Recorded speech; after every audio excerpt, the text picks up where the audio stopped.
A very good evening and thank you for tuning in to a brand new episode of The Nation Wants to Know. I'm Deepthi Sachdeva and we are right now in Tamil Nadu. It's a beautiful state, significant state with its all Lok Sabha seats, but do remember the entire country right now is preparing for what happens tomorrow. It's a grand Ram Navami celebrations that you'll be seeing at the new Ram Mandir temple in Ayodhya, the temple that was consecrated by the Prime Minister in January. And considering tomorrow is a significant day, remember, a lot of arrangements have been put in place. We do know that there is going to be a special Surya Tilak that's going to be organized every year starting tomorrow on the occasion of Ram Navami. So how does that take place? What really are the celebrations in place? Also a lot of security bandobast that has been kept in mind by the Uttar Pradesh government, keeping in mind that this again is an occasion where lakhs and lakhs of devotees will be wanting to congregate at the Ram Mandir to take the first glimpse of Lord Ram at the Ram Navami day. First up is exactly how the Surya Tilak will take place. Our channel has been able to access this quick video that will give you an insight, and not to forget, because we are right in the election season, a lot of politics already playing out over this.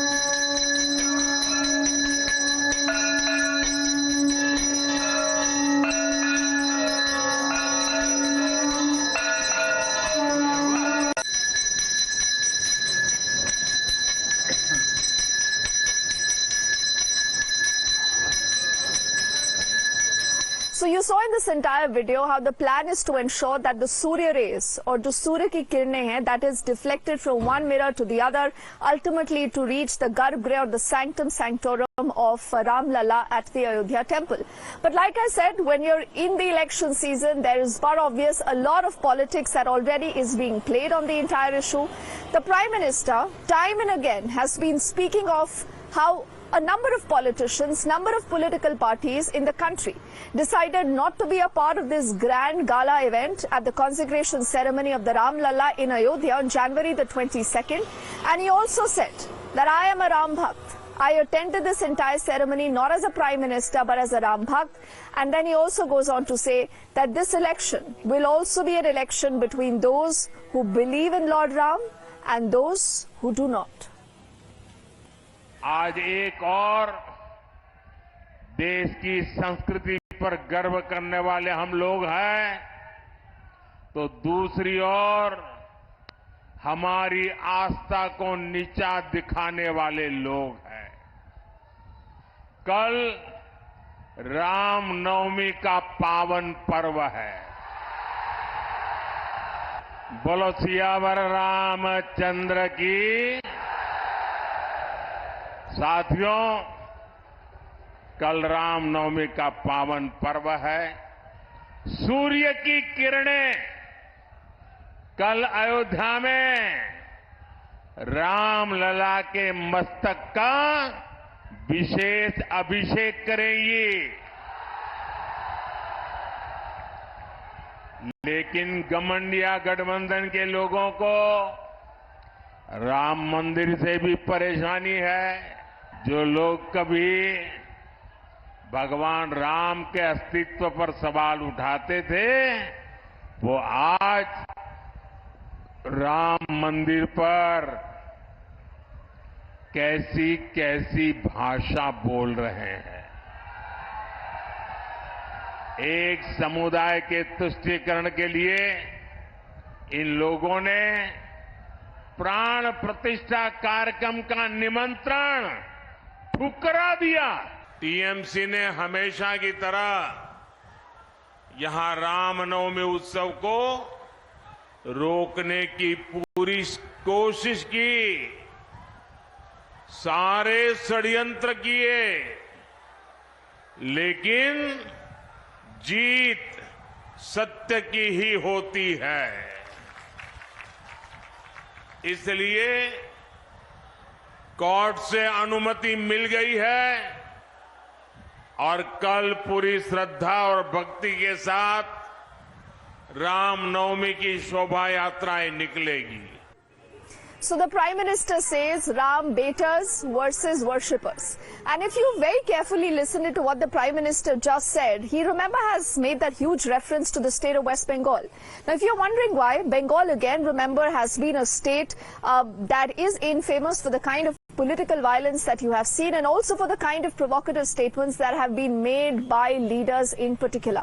And the Prime Minister actually referring to one such comment that was made by Mamata Banerjee, and he says that that is a state where the Chief Minister is more concerned about quote-unquote appeasement, not concerned about what the majority sentiment in the country is. And he does also go on to say that it's time we teach all of them a lesson. The opposition, on the other hand, says that this is a Prime Minister who's using Lord Ram for votes, and the Prime Minister, they say, is running scared. আমি সংখ্যালঘু ভাই বোনদের বলবো, যদি দেখেন slogan দিচ্ছে 17 তারিখ ওটা ওদের দাঙ্গা করার দিন, আমি মনে করি ওটা মানুষের সম্মানের দিন হোক, ঐক্যের দিন হোক। গালাগালি দিলেও মাথা ঠান্ডা করে আল্লাহর নামে প্রে করবেন, ওদের বিদায় চাইবেন। जिसको अपने काम पर भरोसा नहीं है वो राम का सहारा लेकर वोट मांग रहे हैं, मांगने दो। लेकिन मैं मानता हूं प्रभु श्री राम एक शक्ति ऐसी है कि जो न्याय देगी। उनके नाम का भरोसा देकर जो वोट मांग रहे हैं बिना काम के, उनको वो सबक सिखाएंगे। क्योंकि अब उनके समझ में बात आई है कि मोदी जी का नाम नहीं चल रहा है। तुम मुझे बोलते हो अयोध्या को क्यों नहीं आए? अरे अयोध्या को, मेरे को तो छोड़ो, मेरे लोगों को आज तक देवल में एंट्री है, पानी पीने देते हैं, स्कूल में आने देते हैं। जब ये तुम्हारे राज्य में व्यवस्था है, जब तक तुम मेरे लोगों को आजादी देकर हर देवल में घुसने नहीं देते, तब तक मैं अकेला नहीं जा सकता। अगर कुछ इस तरह के काम कर रही है वो, तो मैं समझती हूँ गांव-गांव को भी जाना चाहिए उनको और देखना चाहिए कि गांव की बदहाली क्या है। आज कोई अच्छी सड़कें नहीं है, नालियां खुली हैं, महिलाएं परेशान हैं, हमारा युवा साथी इतना निराश, इतना हताश है, हमारे किसान भाई परेशान हैं, महिलाएं सुरक्षित नहीं हैं। तो मैं समझती हूँ अगर ये सरकार में है तो उन्होंने सरकार की जो पद संभाला हुआ है और उस पद की गरिमा को रखते हुए उनको जन जन के लिए काम करना चाहिए। So who's playing politics when it comes to Lord Ram? And could this again be an overarching talking narrative, as the Prime Minister mentions, or again and again as the opposition wants us to believe that this is non-issue now? People are not concerned about what's happening vis-a-vis Ram Mandir. They are concerned about their daily livelihood and a lot of other issues.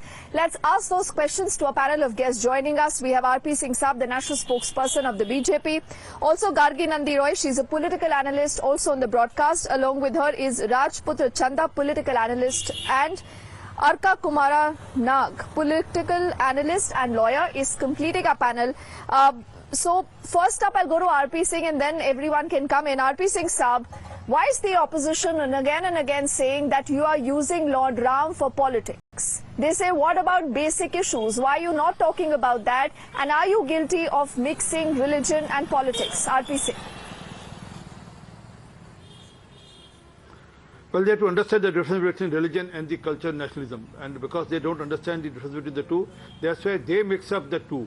And as for taking care of people or talking about the broader issues, government has already done a lot, and in our manifesto also, we have announced what we are going to do. We are talking about 3 crore Lakpati Didi. We are talking about people above 70 years of age getting 5 lakh health insurance cover, material of what state, what income bracket he hails from. And also another 3 crore houses in next 5 years. 4 crore has been already done. Another 3 crore houses in next 5 years. So there is a long list where we are doing a lot for the people. But as far Ramnavami goes, I mean, why do left government, the Mamata government has to ban the Ramnavami in the state? Why do they have to change the date for the Durga Visarjan? Why do every time Hindus have to go to court to get relief, whether it's Durga Visarjan or whether Ram Navami?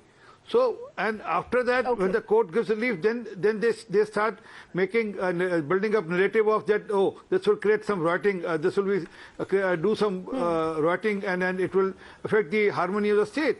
But fact is that it is always peaceful. I mean, Hindus never do anything which is aggressive or which can disturb the harmony of the state. Okay, RP Singh Saab, I think you've raised a valid question. Let me get in both Arka and Rajputra Chanda here. Mr. Chanda, to you first. How would you respond to what you've just heard from RP Singh? That when this is a country that has, multiple religions, we all respect that. There are certain chief ministers who are guilty of appeasement. Do you accept that charge? And is that valid? Is that also not provoking the sentiment of the majority then? Absolutely not. I would say one thing very clearly. People who consider themselves to be the flag bearer of Hinduism, the BJP, I would call them as pseudo Rambhakt.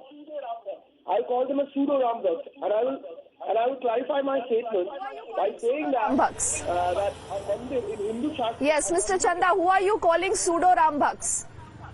Yes, a mandir is considered as the body of a deity, right? So when they inaugurated an incomplete temple, it disrespects my religion. I being a Hindu, I was petrified, I was terrified, I was sad that my religion is getting disrespected by the BJP, who call themselves as the torchbearer of Hinduism, right? So I believe in unity and diversity. You are saying the BJP by constructing the Ram Mandir has disrespected the faith of Hindus like you. Is that what you're saying? Excuse me, you are not audible. Can you please come again? Mr. Chanda, please bear with me, sir. I'm outside right now on a location and I can also barely hear you. But are you trying to say that the BJP, by constructing the Ram Mandir, you're saying it's half constructed and that is why it disrespects your own sentiments as a Hindu? Is that what your argument is, sir? Absolutely. I being a Hindu, I was very disrespected. I was sad that my religion is getting disrespected every day by this particular party who consider themselves as a torchbearer of Hinduism. And I did not expect something like this from the Prime Minister. He's my Prime Minister, though I don't believe in his ideology, but he's my Prime Minister. Before I get in Arka and Gargi here, Mr. Chanda, tell me one little thing. What do you make of a Mamata Banerjee who says that there could be riots on Ram Navami? Is it okay for a sitting chief minister to provoke like this? See, Mamata Banerjee's statement has a lot of gravitas in it because we have seen BJP keeping MLAs like Tiger Raja Singh, who has openly disrespected the Muslim women, who has openly disrespected the Muslim religion as a whole. So if BJP keeps Tiger Raja Singh as an MLA, so that reflects BJP's ideology very carefully and very specifically.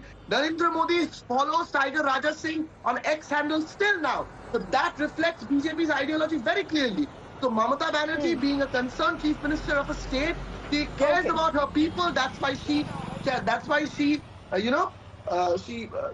made everyone very clear, and she wanted to take care of her state. That's why she made that statement, I believe.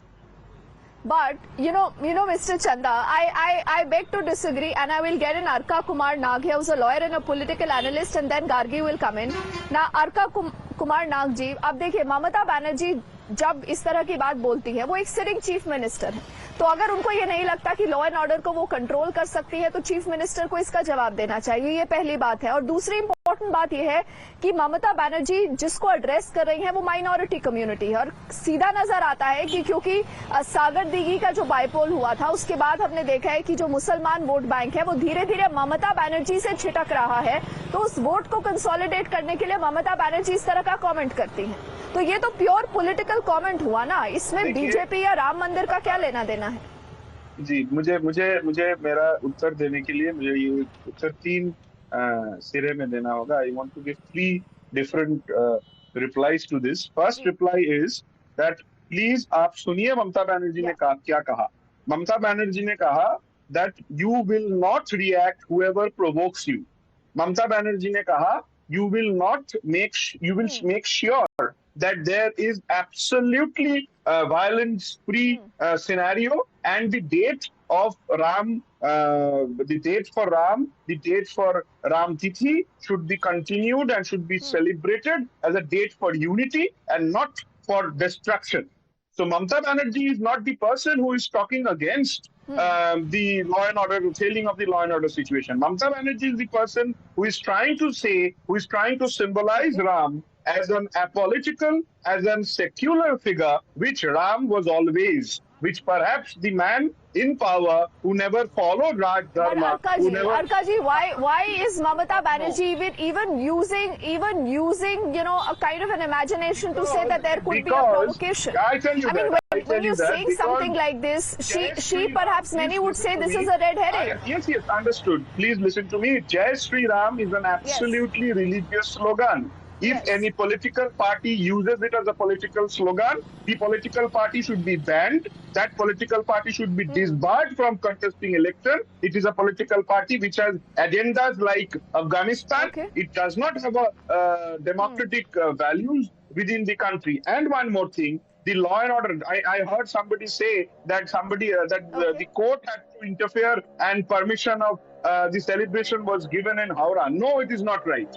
Please, I believe BJP has forgotten that the model code of conduct is in session. The entire administration is being looked after by the election commission. The chief electoral officer West Bengal is there to look after the scenario. So when a law and order decision has been taken, which was being assailed in the court, it was with the consent of the election commission, which should be political, which should be impartial. I believe they will maintain this impartiality till 4th, and we will not discuss about the impartiality of election commission at large. So the propaganda that Ram is being used by Mamata Banerjee or appeasement politics is basically because Narendra Modi is fearing that out of his 18 seats, it might come down to 8 or even vanish. Okay, so what you've said, I think, is the crux of the entire story. The crux is politics. But who's guilty of using Ram for politics? Is this Mamata Banerjee or the BJP? As you know, a lot of our panelists have said. I do know Gargi hasn't spoken. Gargi, apologies, but we'll quickly head into a break. But on the other side, we'll continue to ask who's using the Ram Mandir narrative for their politics. Tomorrow, remember, is a big day. You will have the Ram Navami celebrations for the very first time at the new Ram Temple. But who really is against it? After this very quick break.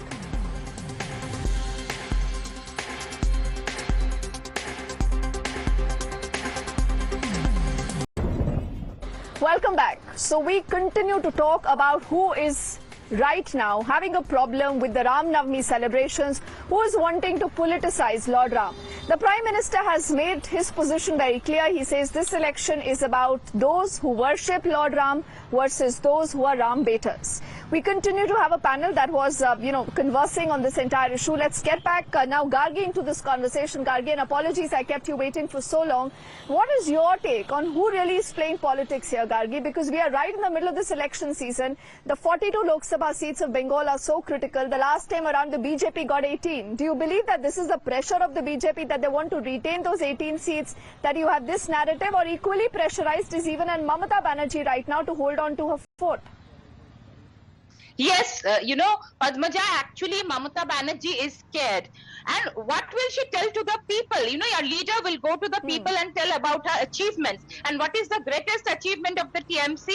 That maximum number of leaders and ministers are in jail because of corruption. The Mati Manush have been cheated. You have seen mothers crying in Sandesh Khali. Mati, the land being grabbed by people like Shah Jahan, and Manush, the people are suffering because jobs are stolen. Our youth is sitting on the road. So what she's trying to do, and more so I tell you, you have heard Prashant Kishore. He was her advisor. So she's scared. Prashant Kishore has said that BJP will get more seats in Orissa, Bengal and Telangana. So that has shattered her. So now she's trying to threaten, polarize, because she thinks that's the way she can get votes, because she's also feeling that Muslims are also going away from her. And it is the reality, because many Muslims have been tortured. And when Orko said Jai Shri Ram is a religious slogan, I don't know which country he stays, in Gujarat you go, people say Jai Shri Krishna, Ram Ramji. In the north, Jai Shri Ram, these are greetings. And I do not know why is Mamata Banerjee so scared of the Ram's name. You remember the Hanuman Chalisa, Bhoot Pishach Nikat nahi aave, Mahavir jab naam sunave. So why are you so scared of Mahavir and Ram? I don't know. And this is her ploy, because Ma Mati Manush have suffered. They are calling her chor. Wherever a TMC leader goes, they say chor. Gargi, chor. my producer tells me I've run out of time, but I just want to give the last word to Orko here to respond to what you've said. Orko, Jai Shri Ram is not a political slogan, like Gargi has said. So why are you raking this up? Why is Mamata Banerjee having a problem with Jai Shri Ram? Take 30 seconds to finish it. If Jai Shri Ram is not a political slogan, then why the BJP is not issuing a circular to its leaders that do not use it when you are in a campaign meeting or you are in the meetings of the party? That is point one. And second part is, it is Narendra Modi who is saying that people who will vote this time will vote for or against Ram. So who is making Ram an issue? Who is making religion an issue? It is the Prime Minister and nobody else. Okay. All right. So who's making Ram an issue? The TMC and, its leaning allies say it is the BJP. The BJP says otherwise. RP Singh Saab, Gargi, Rajputra and Orko. For the moment, thank you so much. And with this, it's a wrap on this edition of the news. We are back on the other side with lots more.